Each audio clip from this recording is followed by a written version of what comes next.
औज़ुबिल्लाहिमिनश्शैतानिर्रजीम बिस्मिल्लाहिर्रहमानिर्रहीम।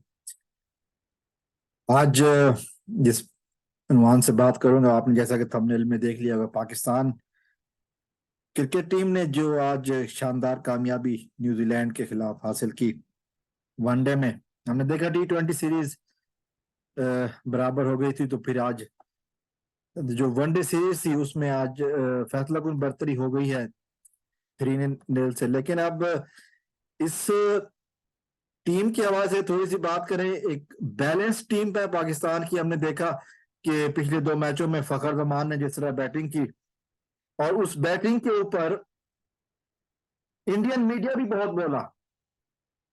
तो यकीनन एक कहा जा सकता है कि टेक्निकली साउंड और जिसे कहते हैं ना कि इंतहाई खूबसूरत इनिंग्स थी दोनों। उसके बाद दोनों मैचों में सिर्फ फखर जमान ही नहीं चले, बाबर आजम ने भी अच्छी बैटिंग की, इमाम उल हक। देखिए, T20 का फॉर्मेट मुख्तलिफ होता है 50 ओवर की गेम से।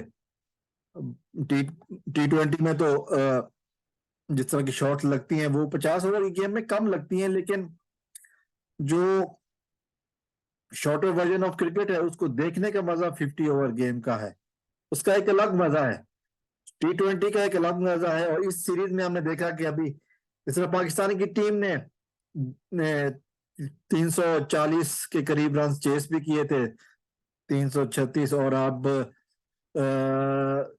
290 के से कम स्कोर था उसको डिफेंड भी किया।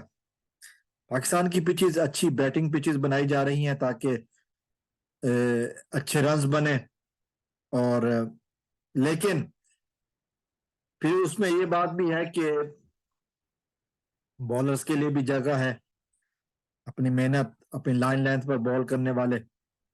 और आज के मैच में इमाम उल हक एक दफा फिर साबित कर दिया कि वो उनमें कितनी सलाहियतें हैं, जिस टाइमिंग से वो खेलते हैं। यकीनन उनकी बैट स्पीड भी अच्छी है, और जिस तरह वो खेलते हैं तो ये शॉट्स जब वो मारते हैं तो भी उनका स्टाइल यकसर है। आज के मैच में बाबर ने भी अच्छी इनिंग्स खेली, और फिर इमाम उल हक के बाद फिर जब एंड में हमने देखा कि फिनिशिंग का टाइम आया, तो पाकिस्तान ने एक अच्छा स्कोर, एक डिसेंट स्कोर हासिल किया, जिसके हम एक्सपेक्ट कर रहे थे कि शायद इस मैच में इफ्तिखार अहमद को या किसी को मौका मिले। हो सकता है कि अगले 2 मैचों में किसी को मौका मिल जाए। थोड़ी सी जरा बॉलिंग में पाकिस्तान कह सकता हूं कि शुरू में थोड़े से जरा नहीं हुए इस काबिल के, लग रहा था कि शायद ये क्लोज जाएगा। लेकिन जिस तरह शुरू में जब नवाज को भी बॉल लगी, उस वक्त भी लग रहा था कि शायद पाकिस्तान की टीम का एक बॉलर कम हो गया, लेकिन आगा सुलेमान ने वो कमी पूरी की। एक चीज है कि T20 हो या टेस्ट क्रिकेट, T20 हो या वनडे क्रिकेट, कम से कम 6 बॉलर्स जरूर होने चाहिए। और एक अगर 5 बॉलर हैं तो एक पार्ट टाइम जरूर हो, ताकि आखिर में बोझ कम पड़े। जिस तरह हमने देखा कि न्यूजीलैंड के पास आज उन्होंने for some reason Daryl Mitchell को बॉलिंग नहीं दी, और जो उनके 5 रेगुलर बॉलर थे उन्होंने ही ओवर्स किए। हालांकि वो हेनरी शिपली जो है थोड़े से महंगे भी साबित हुए, लेकिन उसके बावजूद भी 5 बॉलर ने ही बॉलिंग की। और इसी तरह अगर पाकिस्तान में देखें तो पाकिस्तान के पास एक एक्स्ट्रा बॉलर आगा सुलेमान की सूरत में रहा। अगर आज इफ्तिखार खेल जाते तो इफ्तिखार भी बॉलिंग कर सकते हैं रेगुलरली में। तो ऑल एक अच्छा कॉम्बिनेशन बन रहा है पाकिस्तानी टीम का। आने वाले वर्ल्ड कप के लिए भरपूर अंदाज से तैयारियां हो रही हैं, तो उम्मीद कर सकते हैं कि ये कामयाबियों का सिलसिला आगे भी जारी रहेगा।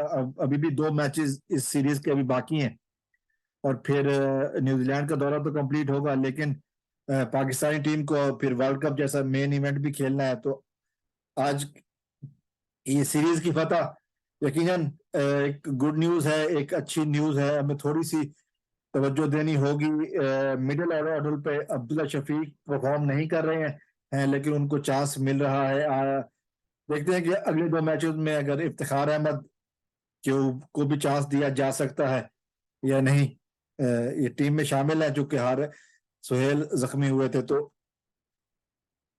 इन्हीं दुआओं के साथ कि पाकिस्तान की टीम का ये कामयाबियों का सफर चलता रहे और हम बतौर पाकिस्तानी अच्छी न्यूज हासिल करते रहें।